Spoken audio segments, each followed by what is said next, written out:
Folks. My name is Jabe. I'm sorry that Andrew couldn't join you. He's a very entertaining speaker, and it's a hard shoes to fill, hard spot to fill. But I'll do my best. Really quickly, my name is Jabe. I've worked with Andrew for a long time, and I've been working in the DevOps community for a long time as well. When I'm not doing things with people in operations and development, I am getting my PhD at Carnegie Mellon, where I study how technology and culture interact with each other. If you like Twitter, I like Twitter. You can find me on Twitter here, and we can talk later. It'd be great fun. So I wanted to, my talk is about what's happening in the DevOps community right now. And I wanted to start it by kind of thinking about how DevOps Days in particular kind of started, what was the intent of it, how should we think about it? So, at the beginning, we had these two communities, kind of developers and operators, and inside of enterprises, they were certainly siloed away from each other, separate parts of the organization, often even reporting up into separate C-level suites. But even outside of the enterprise, so outside of organizations, there weren't really communities where developers and operators kind of hung out together, talked to each other, tried to figure out what was happening. One of the things that ends up happening, I think, inside the enterprise is that to solve this problem of developers and operators don't talk to each other, we built ticketing systems. So we built a place for the developers to go write down what a problem was, put it in a ticketing system, and then the operators would go and look at the ticketing system and try to figure out what they needed to do for the day. So this made it so both sides had a place to put their problems, but they never actually kind of spoke to each other. And Andrew likes to call this the wall of confusion. And the wall of confusion is confusing because it's like passing notes. It's like the game of telephone. You never get to talk to the person on the other end of the line. You just get these weird notes passed through the wall. Additionally, one of the ways that this caused problems is that operators, in order to try to improve the messages that were being put into the ticketing system, added more and more regulations and constraints and governance processes to the ticketing system to try to convince the developers to give them the information that they needed, which means that tickets became even more complicated and difficult to understand, and it becomes a whole set of processes for managing those tickets. All of this can be kind of considered wasteful and problematic. And a lot of what we have seen improve in the last 10, 12 years has been kind of a removal of this from certain parts of the organization, this process.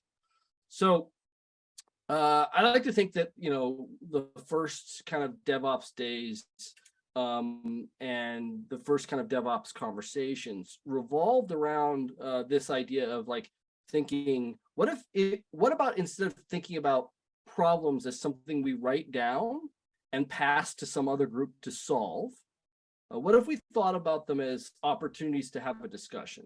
Like, what if we thought about every time we had a problem, that would be an opportunity to go talk to somebody about what the problem was and try to solve it together as opposed to separately.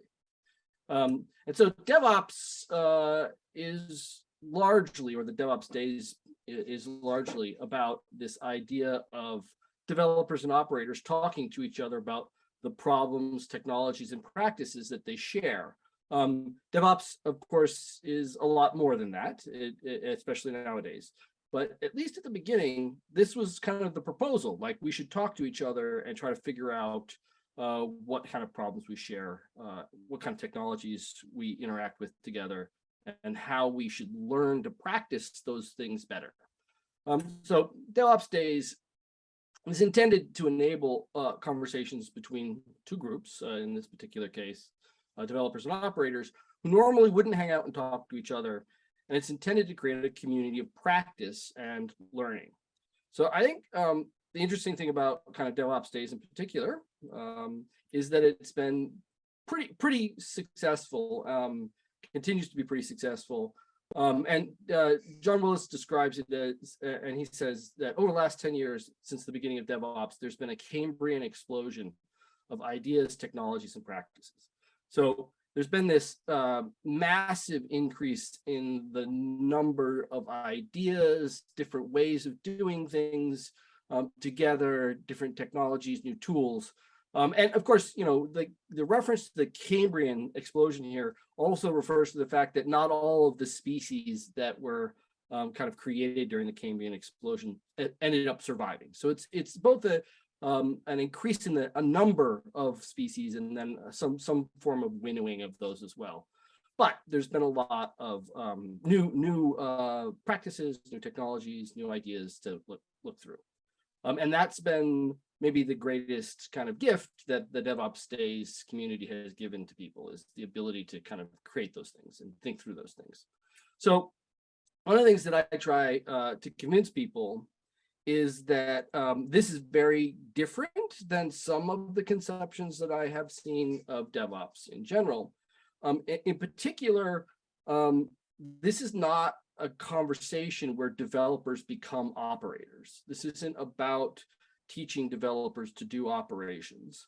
This isn't about entirely like a self-service idea where there's the developers and operators don't have to talk to each other because the operators provide some way for the developers to get what they want without talking to the operators anymore. Instead, I think that really part of the DevOps conversation, a significant part of the DevOps conversation, is about developers becoming better at their own capacity, at their own skills, to become better developers by understanding how their software operates. So they learn about operations so that they can make code that works better in operations, which makes them better developers. It doesn't make them into operators, it makes them into better developers. The same thing can be said for operators. These conversations over the years have spawned a significant increase in operators learning how to apply the practices from development to operations. So you can think of like infrastructure as code, or everything as code. Like a large subset of the way we think about operations nowadays has to do with writing something down maybe in YAML or some other configuration file, but not putting that on the machine, instead checking that into a source code repository, using the source code repository as a record of which version should be used, writing scripts to pull things out of the source code repositories instead of having operators manually interacting with machines, so that eventually those ideas of how do developers get their code deployed becomes how do operators get configuration deployed, and how do they know what state that configuration is in. All those kind of skills end up being a lot about operators learning how to become better operators by understanding how software practices work. And that, I think, has been a significant change as well. Again, the point being here, it's not to learn to do the other person's job. It's to learn your job better by understanding how the person does their job and kind of transplanting or rethinking some of these ideas into your own practices.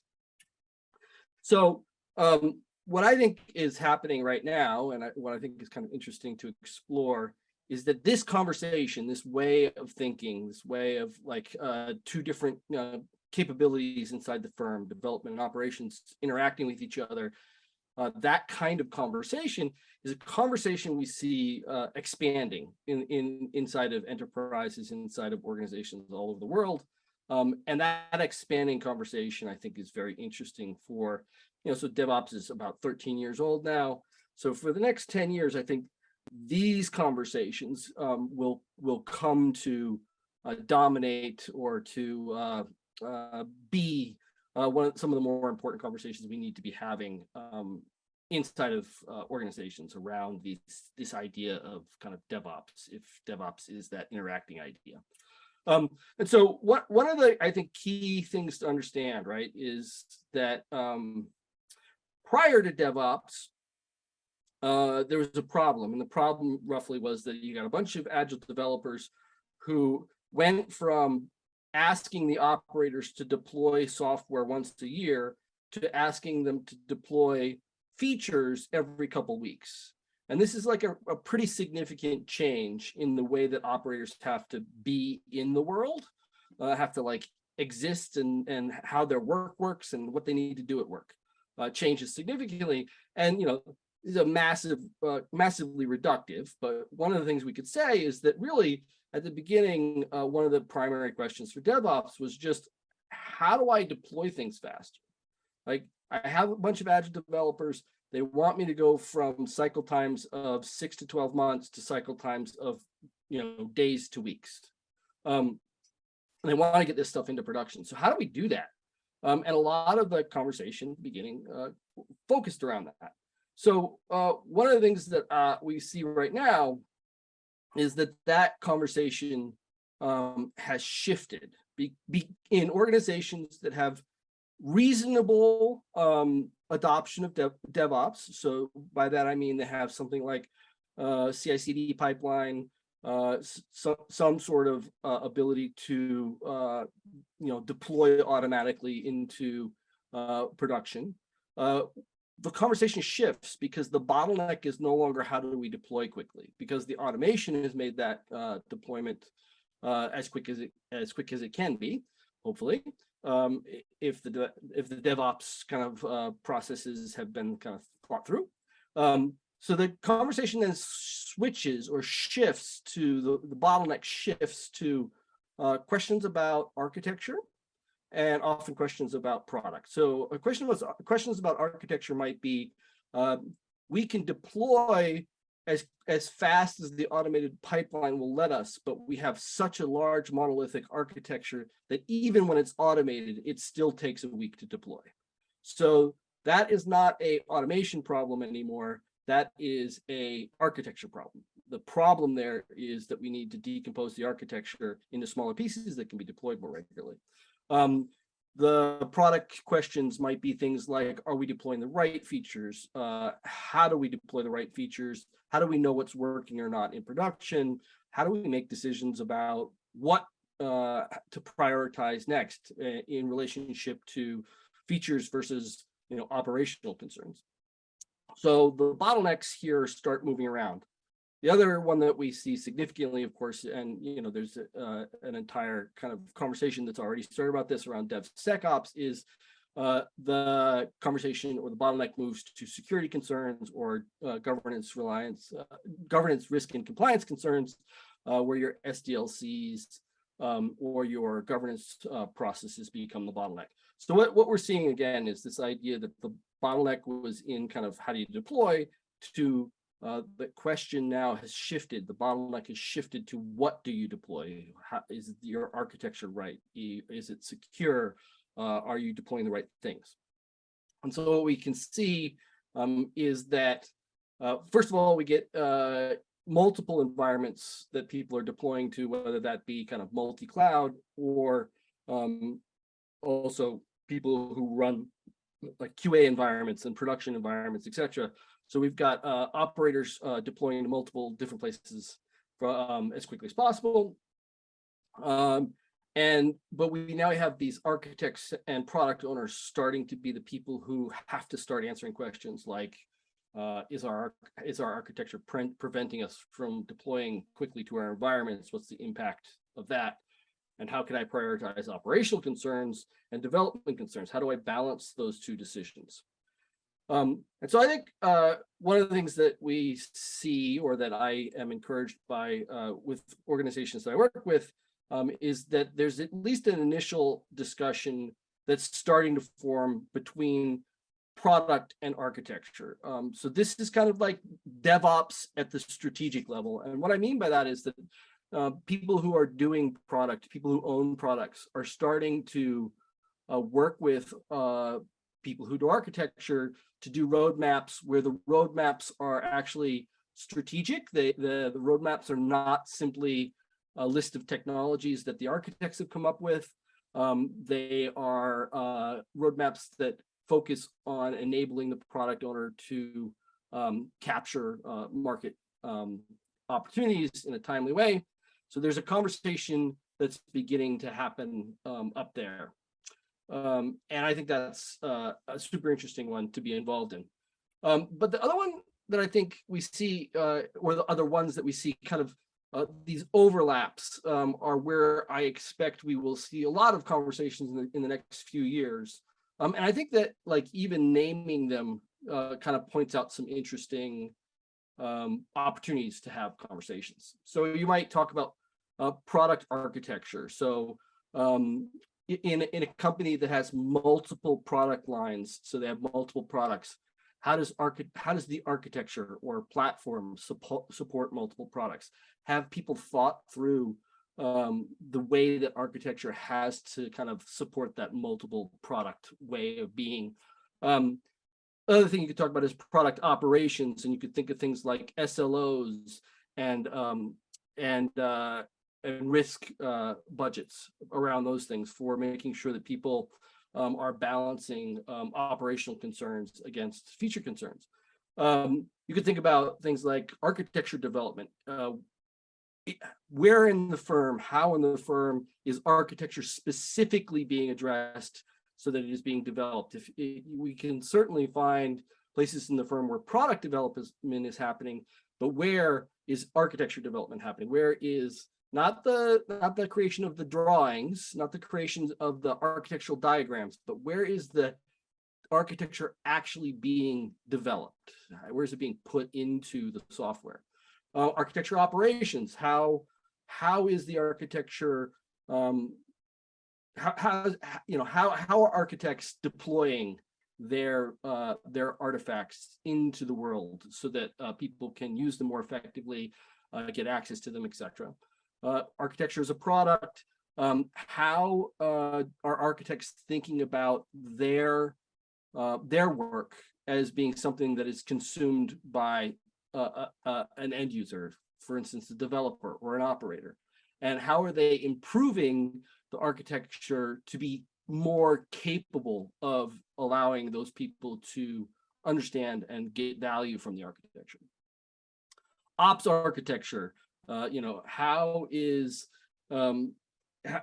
are operators informing the architecture? How are architects coming to understand what I call architecture in operation? So not simply conceptually, but in use architecture, and how are the operators helping architects understand that?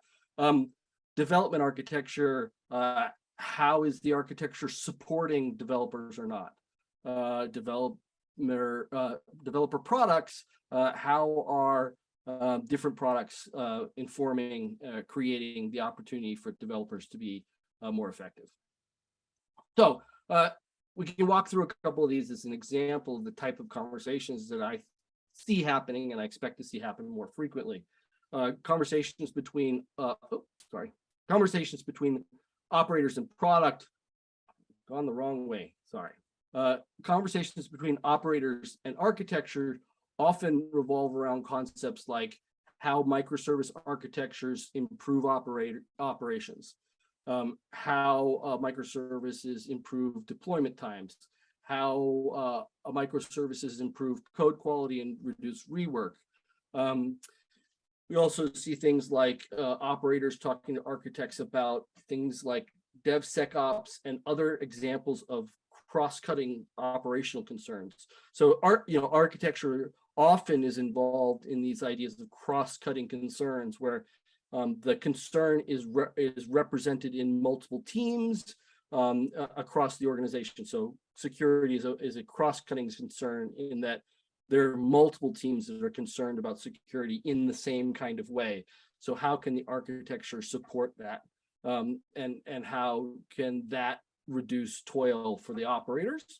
And then there's this idea, I think, also that's frequent around architecture that is important to kind of work through, which is this idea of lift and shift, which is the idea that you simply take the current architecture, you lift it up and put it in another context, like from a on-prem to a cloud is a usual example of this. And I think one of the concerns there is architects have a good understanding of the problems involved in that. The thing was architected to run in one context, not in the other. There's some mismatch that happens when you take an on-prem application and put it into the cloud. Operators are starting to understand this as well, right? Operators are understanding that when that architecture gets shifted, it increases the operational burden as well. So it's like not simply a conceptual problem, and it's not simply a financial problem where there's a mismatch between the economics, but it's actually a mismatch between the practices, the ways which the operators can operate the technology. And the operators are starting to understand that lift and shift is impacting them as well. So there's a conversation there around how do ops and architecture work together to improve applications that have been lifted, shifted without and need this kind of remediation in order to improve the operational and architectural concerns. Ops and product talking to each other. So now we get conversations around things like observability. This is a big kind of conversation for operators and developers already, but we're starting to see operators and product people start talking about this. How does the product owner want to be able to see what's happening inside the application, not simply from a monitoring perspective, but from an observability perspective. You can also see conversations between operators and products owners around service level objectives and error budgets. Both of these, I think, are critical. Often, I think there's an understanding of SLOs and error budgets between operators and developers, but really engaging a product owner to understand how an SLO and an error budget would help them prioritize functional versus operational requirements. That I think is a key conversation that's starting to happen more and more. We can see this conversation between product and architecture as well, where we get kind of new forms of roadmaps or integrated roadmaps that allow the product owners to accelerate strategic options and allow the architects to create more options for people to be able to engage in. So what I think we see right now is the beginning of yet another one of these kind of Cambrian explosions of ideas. And I expect technologies to follow. And I think that the practices are starting to emerge in the marketplace, where there's new, again, DevSecOps practices, SLO style practices, things like this. So that what we can see is that this DevOps conversation is expanding into new capabilities within the marketplace. So I think if I'm right, you folks should all want to engage in this conversation. You should want to be a part of this conversation. And so I'm going to give you some tools to work with so that you can be part of this conversation and not only learn, but help other people learn along the way. So one of the core tenets of DevOps is learning and sharing. So in the original frame, John came up with it. The second DevOps Days was called CAMS, and culture, automation, measurement, and sharing. That sharing concept and that measurement concept become really important for understanding how DevOps goes beyond just conversations and starts being something that is implementable, something that can be done with people in order to improve work and the way people are working. So the first idea for you to think about is this idea of cognitive estrangement. Estrangement, it just means making something strange. Is that moment where you're like, huh, that's weird, or you think, yeah, the way they do it over there is like they're on a whole other planet. I don't understand it. But it's also that sense where you ask other people, have you ever tried this? Or you ask, did you know something? Did you know that this or that? I usually try to say that one of the things about estrangement is that people who love learning get wired for it, because whenever you notice something weird, you get a first kind of like dopamine hit. Your brain gets happy. Ooh, that was weird. But then people who like to learn get a second dopamine hit, because immediately after going, oh, that's weird, they start thinking, I'm about to learn something. I'm about to understand something I didn't understand before. And so I think the reason to understand why this is important, and the reason to kind of approach these conversations with this in mind, is because it is the interaction of communities that do not normally interact that allow for this estrangement to happen. So product and architecture talking to each other, because they've lived in such different worlds from each other for so long, there's this friction or sparking that happens when they come together initially. We definitely see that in the DevOps community, and I suspect that we'll see it more broadly as people start interacting and having conversations around improving their work together. The second one, second skill that I want to suggest for you, I'm sorry, this is a long quote, but it's lovely, so I put it all in there, is the practice of noticing. And so John Mason describes this as one of the key ideas behind researching your own practice. So starting to understand why you do things the way you do. So if we're going to make new practices, if we're going to understand the world that we work in differently, well, we need to understand what we're doing. So he says that there's three critical things. You need to be present to the moment. In other words, you need to pay attention to what's happening. You need to have a reason to act. So you need to have some purpose. And you need to be able to think up some different way of acting than you're currently acting through. So he says, being professional is noticing possible acts to try out. Doesn't mean you're doing it right now, but you're kind of taking note of it, like I could have done that differently. And the second important thing is becoming more articulate and precise about why you did a thing a certain way. So reasons for acting become important. So again, this skill that I suggest you kind of pick up is about noticing what's happening, making sure you have a purpose, or you know why you're acting in the first place, being able to think of other ways of solving the problems that you're currently solving, and then practice explaining why you are doing certain things certain ways to other people. That skill of noticing and then transferring the reasoning to another person, that is, I think, the sharing that John references.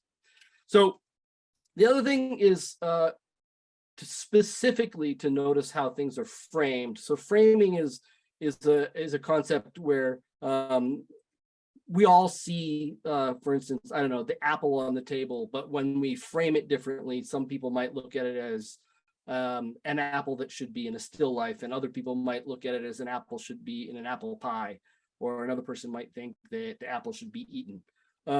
So framing has to do with the preconceptions you bring to something and the way that you select what to look at or what to pay attention to. So noticing how things are framed, for instance, we go back to the first part of the conversation where the framing of problems was problems are things to be written down in tickets and given to other people. That was the frame. And so one of the things that DevOps reframed was saying problems are things to talk about with other people in order to solve them. That reframing allowed for a lot of different ways of working together, and it was simply noticing that framing was broken that helped. The next last kind of skill that I would like to suggest we need to kind of encourage inside the DevOps community is metacognition. And so metacognition is this idea of thinking about how we are thinking about something. So not just thinking about something, but thinking about how we're thinking about it. It's a little bit like that framing thing that I talked about. Metacognition is a question that we asked ourselves that says, how is the way we are thinking about this problem contributing to the problem existing in the first place? So again, back to the ticketing system. The ticketing system is a framing that allowed the lack of conversation between two departments in an organization to get worse, not better. It looks like it should solve the problem, but it actually just sustains the problem. It makes the problem more likely to continue. And so metacognition is stepping back and saying, if we reframe this in a different way, can we see a different way to solve the problem because we think of it differently? So often what we want to do when we're doing these conversations with each other and we're trying to figure out how to solve new problems with new capabilities is to reframe the problems in order to find new solutions. I have one last thing that's kind of a warning, from another thing I see in the market right now, and then I'll be done. So one of the interesting things I think about when you think through the DevOps kind of experience, the way that things have kind of played out in the DevOps community, is that novel practices and new ideas, this is kind of a description of John's Cambrian explosion. Novel practices and new ideas came prior to the new technologies. So the new technologies were kind of birthed or came out of these new practices and new ideas. And the result of that is that there ends up being like a feedback loop between these novel practices, these new ideas, and these new technologies. They start informing each other in loops. They're not one-way streets. They are loopy streets. And I think that one of the things that is dangerous or challenging for latecomers to the game, to this way of thinking, is that I don't think it works very well the other way. I don't think introducing new technologies into a firm necessarily will create new practices or new ideas in that firm. It can, but I think this is kind of the hard way in a way. And so one of the reasons I think for that is because new technologies are often just taken up by current practices and old ideas. And this is that lift and shift problem that I pointed out. Your current practices and your old ideas kind of overwhelm the new technology and reduce the new technology to whatever qualities existed in the prior technology that you're trying to replace. So this is the importance, I think, of kind of estrangement to a certain, in a certain way.